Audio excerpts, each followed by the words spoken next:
అయితే రెండవ వాడు వానిని గద్దించి, నీవు అదే శిక్షావిధిలో ఉన్నావు గనక దేవునికి భయపడవా? మనకైతే ఇది న్యాయమే. మనము చేసిన వాటికి తగిన ఫలము పొందుచున్నాము గాని ఈయన ఏ తప్పిదమును చేయలేదని చెప్పి ఆయనను చూచి, యేసు, నీవు నీ రాజ్యములోనికి వచ్చునప్పుడు నన్ను జ్ఞాపకము చేసుకొనుమనెను. వండర్ఫుల్ అమ్మా. చూసారా, ఒకడేమో కాంట్రాస్ట్ చెప్తున్నా నేను. ఒకడేమో క్రీస్తు ఎవరో తెలుసు, నువ్వు దిగు నన్ను దింపేసే అంటున్నాడు. ఇంకో దొంగ ఏమంటున్నాడు, అరే మనం ఈ శిక్షకు అర్హురంలా. అంటే హీఈస్ అండర్స్టాండింగ్ ఏం చేశాడో, ఏం చెయ్యబట్టి ఆ శిలువ మీద వేయబడ్డాడో అవగాహన ఉందన్నమాట. అవగాహన నుండి అంటున్నాడు, మనం ఈ శిక్షకు అర్హులము కాబట్టి we are rightly to be on this cross.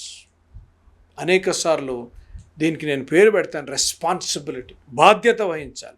మనం చేసిన దానికి బాధ్యత వహించాలి. మనం అన్న మాటలకి బాధ్యత వహించాలి. మనం నెప్పించిన హృదయాన్ని, గాయపరిచి హృదయాన్ని నెప్పించిన వాటికి మనం రెస్పాన్సిబిలిటీ తీసుకోవాలి.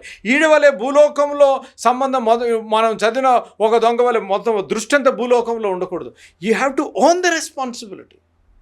చూడండి, వారిద్దరూ ఒకే రీతిగా ప్రారంభించారు, ఒకే మాటలు విన్నారు, ఒకే చేసిన క్రియలు యేసుప్రభుని దూషిస్తూ సిలువేసేయండి సిలువేసేయండి అని చూస్తూ వింటూ వచ్చారు. కానీ ఎప్పుడైతే నిర్ణయం తీసుకోవాల్సిన సమయం వచ్చిందో, ఒక దొంగ భూలోకం సంబంధమైన దృష్టి, ఇంకొక వ్యక్తి పరలోక సంబంధమైన దృష్టి చూసిన రీతిగా దేవుని వాక్యంలో మనం చూడగలం. What a beautiful contrast. ఇక్కడ ఏమంటున్నాడు, మనము వి ఆర్ రైట్లీ కండెమ్డ్. చూడండి, నేను I will say this, our understanding of sin will determine which side of the cross we are on. మనం పాపం ఏ రీతిగా అర్థం చేసుకుంటున్నామో, మన అవగాహన బట్టి సిలువకు ఎటువైపు ఉన్నామో we can understand. See, our understanding of sin will determine which side of the cross we are on. Many of us don't understand the issue of sin. It is rebelling against God. The issue of sin is anything you do, you rebel against God is a sin. పాపము అనగా ఏంటిది అనగా, దేవుని హృదయాన్ని గాయపరిచేది ఏదైనా పాపమే. ఏదో పెద్ద పెద్ద వ్యభిచారము, దొంగతనము, నరహత్య ఇవే పాపాలు అనుకుంటారు కొంతమంది. కాదు. ఏంటి పాపము అనగా, జాగ్రత్త వినాలి, బైబిల్ బోధించేది దేవుని హృదయాన్ని నువ్వు ఏది గాయపరిచినా అది నీ జీవితంలో పాపం. ఇది ఆలోచించాలి అమ్మా, తమ్ముళ్ళు జాగ్రత్త వినాలి. దేవుని హృదయం ఏది, నువ్వు ఏం మాట్లాడినా, నువ్వేం చేసినా, నువ్వు ఎలా ప్రవర్తించినా దేవుని హృదయం గాయపరచబడుతుందంటే అదేంటి అంతే. ఆ అవగాహనతో మనం ఉన్నాం అనుకోండి, మన జీవితాలు ఎంత సంతోషంగా ఉంటాయి కదమ్మా, అవునా కదా?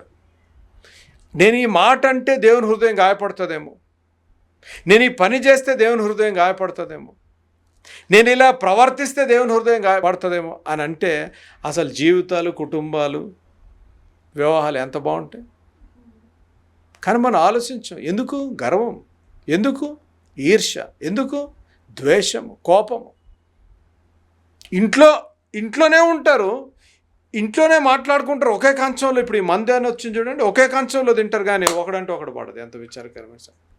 హృదయంలో ద్వేషము, కోపము, కుళ్ళి, కుతంత్రము ఉంటుంది. కానీ ఎంత బాగా నటన. క్రైస్తవులకి అసలు హాలీవుడ్ కంటే ఇంకేదన్నా బెస్ట్ యాక్టింగ్ అవార్డు ఉంటే ఇవ్వచ్చు. Actors and actresses. ఎంత విచారకరమైన సంగతి. వేషధారణ జీవితం. అందుకనే దేవుని వాక్యం ఉంది, ప్రకటన గ్రంథంలో ఉంది, వేశ్యల కన్నా, చెప్పండి, వేశ్యల కన్నా పరలోక రాజ్యంలో ఉంటుంది. కానీ ఎవరికి ఉండదు అది. వేషధారుల కంటే పరలోక రాజ్యంలో నో ఎంట్రీ.